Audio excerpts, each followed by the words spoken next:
নবীর একটা আদর্শের কারণে জান্নাতে যাবে। সিরত মানি আদর্শ, আর এটা আমরা কদমে কদমে মুহতাজ।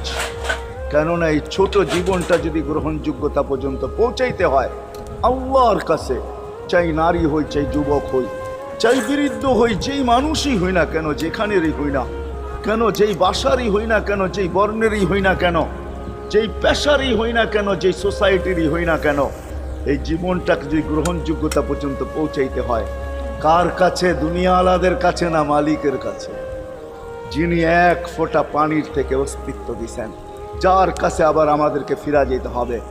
পালানের কোনো সুযোগ নাই। এই জন্যই কোরআন আমাদেরকে বোঝায় আইনাল মাফার। আল্লাহ বলতেছে কোথায় ভাগবে তুমি, বলো কোথায় ভাগবে? কবির কথাই সত্য, যদিও নাকি পালাও তুমি আকাশেতে লাগিয়ে সিঁড়ি, সিঁড়ি লাগাও যদি